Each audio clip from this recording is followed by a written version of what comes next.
Good morning प्यारे बच्चों।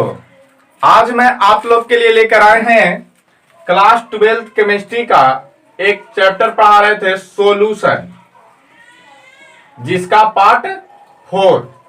इसके पहले हम आपको पार्ट 3 बताए थे, जिसमें बताया गया था कोलिगेटिव प्रॉपर्टी के बारे में। कोलिगेटिव प्रॉपर्टीज यानी अनुसंख्यक गुण, अनुसंख्यक गुण, जिसमें बताया कि यह किसी विलयन का वह गुण है जो विलय के मात्रा पर निर्भर करता है, उसके प्राकृत पे नहीं। अगर आप कोलिगेटिव प्रॉपर्टी का वीडियो नहीं देखे हैं तो हमारे चैनल पर जाकर आप सबसे पहले एक कोलिगेटिव प्रॉपर्टी का वीडियो देखेंगे। उसके बाद हमने बताया कि टाइप्स ऑफ कोलिगेटिव प्रॉपर्टी, जिसमें बताया था कि कोलिगेटिव प्रॉपर्टी 4 प्रकार के होता है। एक होता है लोअरिंग ऑफ वेपर प्रेशर, एक बताया था यानी relative lowering of vapour pressure, एक बताया था एलिवेशन ऑफ बॉइलिंग पॉइंट, फिर बताया depression of dispersion of freezing point, और एक चौथा बताया था ओस्मोटिक प्रेशर।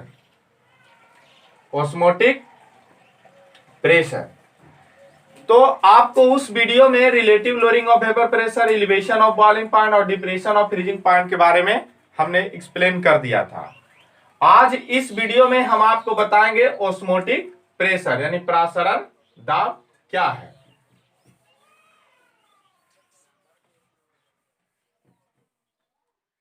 तो देखिए कि प्रासरण दाब क्या होता है। उसके पहले हम जानेंगे कि प्रासरण क्या होता है। तो प्रासरण को समझते हैं कुछ इस तरह से, जैसे मान लो कि एक पात्र है, इसमें वाटर है यानी जल है, भरा हुआ है। क्या है? एक पात्र है, इसमें जल भरा हुआ है, H2O। इसको हम सोलवेंट कह सकते हैं यानी सोलवेंट है। इस सोलवेंट में हम कुछ मिलाते हैं, एक सॉलिड को यानी NaCl को मिला देते हैं। आप शुगर को मिला सकते हैं या और भी कोई नॉन वोलेटाइल सॉलिड इसमें मिला सकते हैं। अगर हम इस पानी में जब नमक को मिला देंगे तो इस प्रकार मेरा सॉल्यूशन बनेगा। यानी यहां पे सोलवेंट है यानी विलायक है, और इसमें हम मिला दिए हैं, क्या मिलाया है? H2O के अंदर मिला दिया है NaCl, यानी बन गया आपका सॉल्यूशन यानी विलयन। क्या बना है? विलयन। तो देख लीजिए, यहां पे केवल जल है, तो यहां पे जल की सांद्रता क्या होगी? उच्च होगा। यानी यहां पे विलायक, जल मतलब विलायक की सांद्रता उच्च होगा, और यहां पे विलयन की सांद्रता क्या होगी? विलयन की सांद्रता निम्न होगा। कैसे? क्योंकि यहां पे केवल जल है और यहां पे जल के साथ NaCl मिलने से इसकी सांद्रता कम गया, यानी जल की सांद्रता यहां पे कम है। और आप जानते हैं कि किसी चीज का जो प्रवाह होता है उच्च सांद्रता से निम्न सांद्रता की ओर होती है। तो यहां से इसकी सांद्रता उच्च है, यहां पे जल का सांद्रता निम्न है। एक तो यहां से जल का प्रवाह जो होगा, यानी जल का जो प्रवाह होगा उच्च सांद्रता से निम्न सांद्रता की ओर होगी। जैसे यहां पे एक अर्धपरिगम्य झिल्ली लगा हुआ है SPM। तो जो उच्च सांद्रता से निम्न सांद्रता की ओर जल का प्रवाह होगा उसे कहा जाएगा ओस्मोसिस यानी प्रासरण। जैसे देख लीजिए, यहां लिखा हुआ है कि विलायक का अपनी उच्च सांद्रता से निम्न सांद्रता की ओर SPM द्वारा गमन क्या कहलाता है?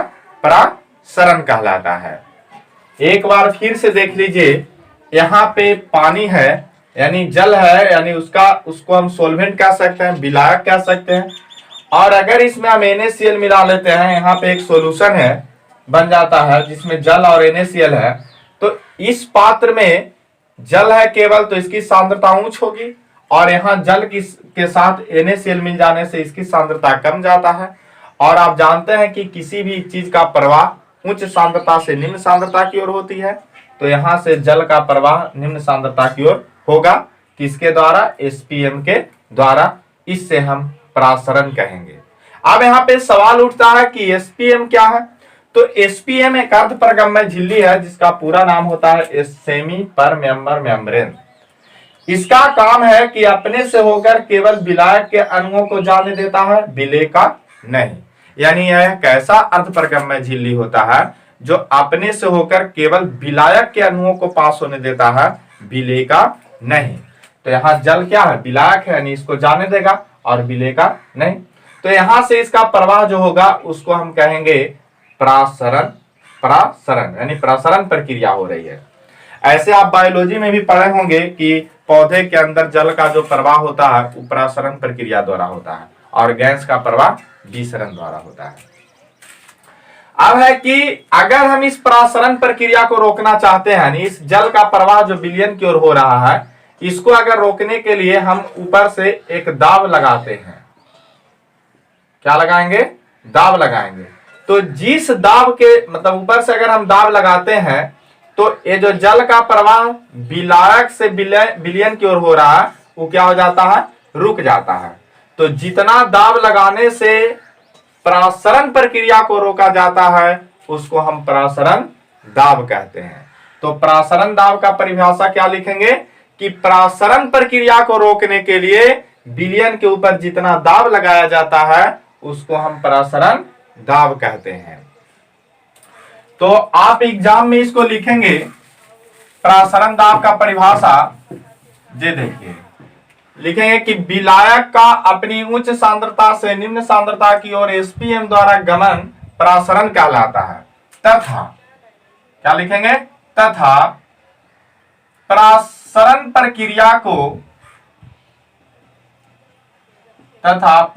प्रक्रिया को रोकने के लिए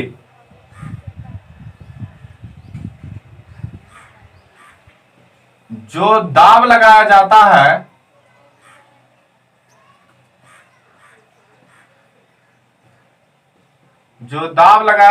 है उसे प्रसरण दाब कहते हैं। उसे क्या कहेंगे? प्रसरण दाब कहते हैं।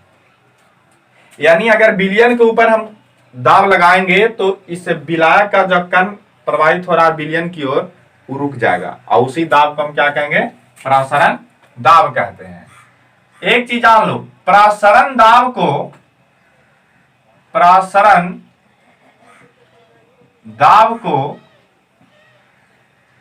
पाई से सूचित किया जाता है। किससे सूचित किया जाता है? पाई से सूचित किया जाता है। और पाई का जो मान होगा वो किन किन चीजों पर निर्भर करेगा? देख लीजिए, ये जो पाई है इसका पहला मान निर्भर करता है कंसंट्रेशन ऑफ सॉल्यूट पर, यानी विलेय की सांद्रता पर। अगर हम NaCl ज्यादा मिला देंगे तो यहाँ पे जल की सांद्रता में काफी कमी आएगी, जिससे ऑस्मोसिस प्रक्रिया ज्यादा होगा। अगर NaCl हम कम मिलाते हैं तो यहाँ पे जल की सांद्रता मतलब कम रहे, मतलब ज्यादा कम नहीं होगी, जिसके कारण प्रासरण प्रक्रिया कम होगी। यानी ओस्मोसिस जो प्रक्रिया है इस बात पर निर्भर करता है कि सॉल्यूट का कितना मात्रा मिलाते हैं। तो हमने बताया था कोलिगेटिव प्रॉपर्टी का परिभाषा कि विलयन का वह गुण जो सॉल्यूट की मात्रा पर निर्भर करता है उसे कोलिगेटिव प्रॉपर्टी कहते हैं। इस प्रकार हमने देखा कि ओस्मोटिक प्रेशर जो है यानी प्रासरण दाब है वो भी एक प्रकार का कोलिगेटिव प्रॉपर्टी है, क्योंकि प्रासरण दाब का मान सॉल्यूट के मात्रा पर निर्भर कर रहा है। अगर इसकी मात्रा ज्यादा यहाँ होगा तो इसमें सांद्रता काफी कम होगी, और सांद्रता काफी कम होने से जल का प्रवाह ज्यादा होगा। और यदि हम NaCl कम मिलाते हैं इसमें, तो यहाँ पे जल की सांद्रता अधिक होगा, मतलब इससे ज्यादा नहीं, मतलब इसमें अधिक होगा, तो यहाँ से जल का प्रवाह कम होगी, और जल का प्रवाह कम होने से परासरण कम होगा। परासरण कम होगा तो उसको रोकने के लिए कम दाब का प्रयोग करना पड़ेगा। यानी पूरे तरीका से देखा जाए तो परासरण दाब सॉल्यूट के सांद्रता पर निर्भर करता है। और किस पर निर्भर करता है? टेम्परेचर पर, यानी उसके ताप पर। यदि ताप बढ़ाएंगे तो उसके सांद्रता में कमी आ जाएगी, उसके प्रसरण दाब में कमी आ जाएगा। तो इस प्रकार इसको मान लेते हैं इक्वेशन नंबर 1 है, इसको मान लेते हैं इक्वेशन नंबर 2। अगर हम इन दोनों को सोल्व करेंगे तो पाई बराबर आ जाएगा, पाई समानुपाती आ जाएगा CR CT। क्या आ जाएगा? पाई बराबर CT, पाई बराबर आ जाता है CT। तो इसको हम सोल्व करेंगे, क्या करेंगे? पाई समानुपाती है, पाई समानुपाती आ रहा CT, और एक कांस्टेंट आ जाएगा, उसको नाम रहेगा RCRT। इसको आपको कांस्टेंट कहेंगे। और आप जानते हैं कि C क्या है? कंसंट्रेशन है। तो कंसंट्रेशन है किसका? सॉल्यूट का। और C बराबर होता है, C कंसंट्रेशन है, सॉल्यूट बराबर इसका होगा N/V, यानी मोल ऑफ सॉल्यूट बटा वॉल्यूम। इसका मान रख देंगे तो पाई बराबर हो जाएगा N/VRT। इसको यह आपका सूत्र प्राप्त हो गया, यानी ऑस्मोटिक प्रेशर का सूत्र हुआ N/VRT। इससे एक और क्वेश्चन पूछा जाता है, उल्टा प्रसरण दाब। क्या क्वेश्चन पूछा जाता है? उल्टा प्रसरण दाब। तो अब हम देखेंगे कि उल्टा प्रसरण दाब किसको कहते हैं, यानी इनवर्स ऑस्मोटिक प्रेशर। तो आप लोग हेडिंग लगा दीजिए, उल्टा प्रसरण दाब, यानी इनवर्स ऑस्मोटिक प्रेशर।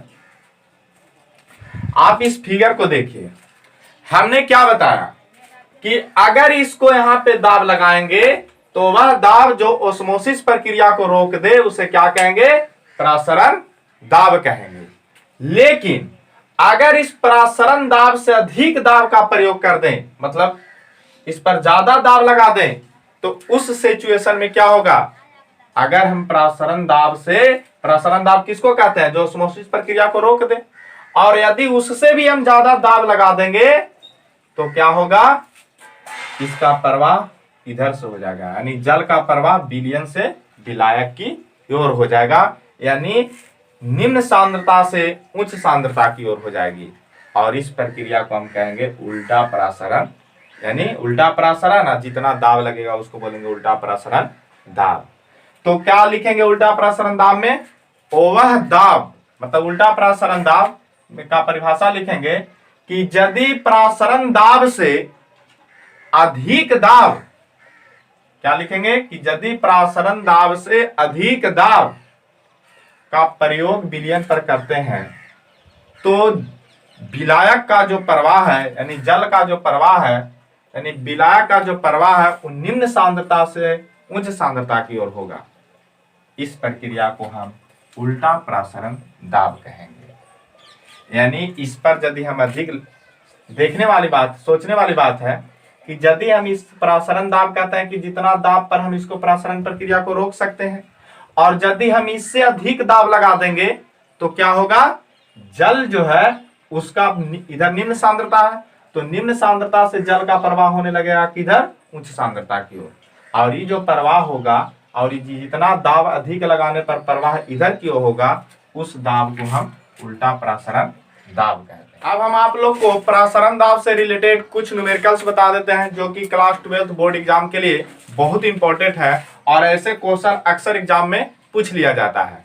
तो देखिए, हमने आपको बताया था कि प्रसरण दाब को पाई से डिनोट करते हैं। पाई बराबर होता है CRT, जहां C बराबर concentration of reactant, concentration of solute था, R बराबर आप गैस उसका विलयन का कांस्टेंट था, T बराबर टेम्परेचर। तो C क्या था? C था सांद्रता, और सांद्रता बराबर होता है N/V, जहां N होता है मोल ऑफ सॉल्यूट। आई हो जाता है आपका वॉल्यूम, क्या हो जाएगा वॉल्यूम। यहां पे लिख देते हैं एन हो जाता है, एन बराबर मोल ऑफ सॉल्यूट। अब मोल ऑफ सॉल्यूट को लिख लीजिए W बटा वेट बटा मोलिकुलर वेट। ओके, यहां पे मान रख देते हैं तो पाई बराबर हो जाएगा, इधर गुना कर देंगे तो पाई भी इजकल टू W बटा M गुने RT, यानी पाई बराबर आप लिख सकते हैं W गुने R गुने T बटा M गुने V। यानी आप को न्यूमेरिकल बनाने के लिए इस सूत्र ज्यादा उपयोगी होगा। याद रखेगा पाई बराबर W गुने R गुने T बटा M गुने V, जहां W बराबर लिखेंगे वेट ऑफ सॉल्यूट, M बराबर क्या है molecular weight of solute, V बराबर वॉल्यूम, T बराबर टेम्परेचर, R का मान दिया हुआ रहता है, कांस्टेंट है। तो इस सूत्र का प्रयोग करके हम न्यूमेरिकल बनाएंगे। जैसे देख लो, कहता है कि इतना ग्राम ग्लूकोज के बिलियन का इतना डिग्री सी ताप पर परासरण दाब ज्ञात करिए।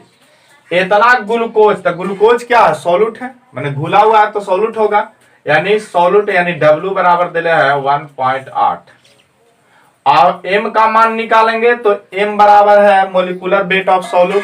तो ग्लूकोज का सूत्र होता है, क्या होता है बताइए, C6H12O6। इसका निकालेंगे तो बरछक 72 प्लस 12 और 16 को निकालेंगे 16 96, 16 कितना होता है 96, जोड़ देंगे तो 6 4 10 के 0 और 9 8 17 1 18 यानी 180।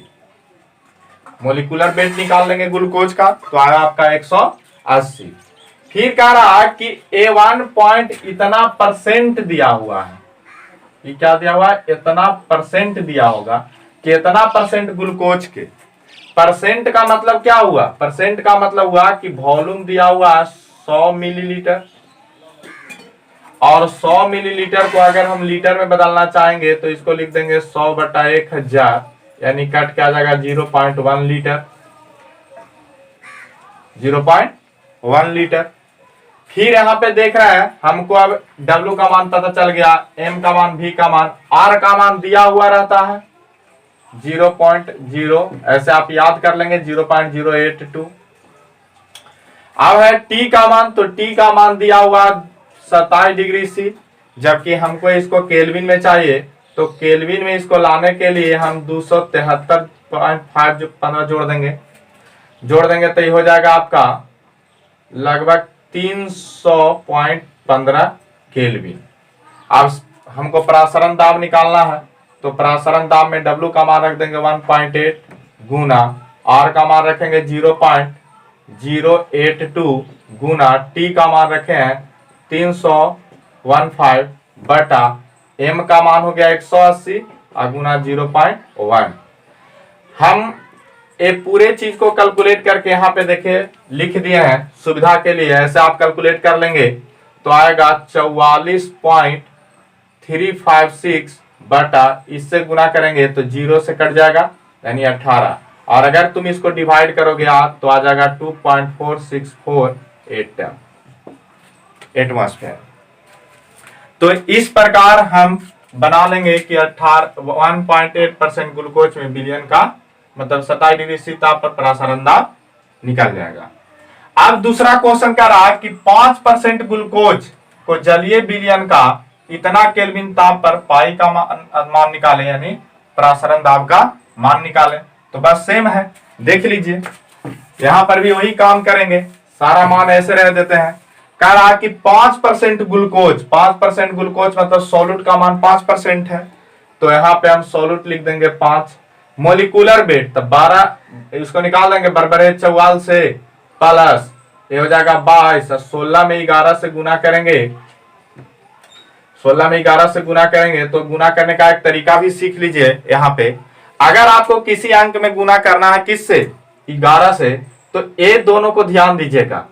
हम इसको फैला देंगे और नीचे बीच में लिख देंगे जोड़ के, यानी 176 आएगा। जैसे मान लो कि आपको 43 में 11 से गुना करना है, तो 4 और 3 को आगे पीछे रखो, तीनों बीच में जोड़ के लिख दो। फिर से देख लीजिए, मान लो कि आपको 13 में गुना करना है 11 से, तो आप 13 1 और 3 को फैला दीजिए, बीच में जोड़ के लिख देंगे 143। जैसे मान लो कि 22 में करना है 11 से, तो दोनों को फैला दीजिए, बीच में लिख दीजिए 4। यानी 11 से गुना करने का ये सिंपल तरीका है। तो आप 16 को गुना करेंगे 11 में, तो 16 को फैला दीजिए, बीच में इतना लिख दीजिए। अगर आप इसको जोड़ना चाहेंगे तो जोड़ दीजिए, 4 2 6, 6 दूनी 12 के 2, 7 2 9, 9 4 13, 1 14 के 4, 1 1 2 1 3, यानी 342। फिर कह रहा वॉल्यूम, तो वॉल्यूम आप देख रहे हैं कि 5% है, यानी पूरा वॉल्यूम होगा 100 ml, और 100 ml को लीटर में बदलने के लिए आप 100/1000 कर देंगे, यानी 0.1 लीटर हो जाएगा। R का मान आपको पता होता है 0.082। T का मान यहाँ पे बदलना नहीं है, क्योंकि T का मान यहाँ केल्विन में दिया हुआ है, तो आप T का मान लिख देंगे 288 केल्विन। फिर आप निकाल देंगे पाई का मान, तो पाई बराबर होता है W गुने RT, यानी 5 गुने 0.08 गुना T 288 बटा M, यानी 343 गुने V, यानी 0.1। आप इसको कैलकुलेट कर लेंगे और आंसर हमारे वीडियो के कमेंट में जरूर लिखेंगे, ताकि हम उसको समझ सकें कि आप हमारे पढ़ाए हुए चीज़ों पर कितना अमल कर रहे हैं। इसी प्रकार और भी सॉल्यूशन का वीडियो जानने के लिए, मतलब देखने के लिए, आप हमारे चैनल को अगर सब्सक्राइब नहीं किए हैं तो सब्सक्राइब कर लें, लाइक कर लें और शेयर जरूर करें। Thank you.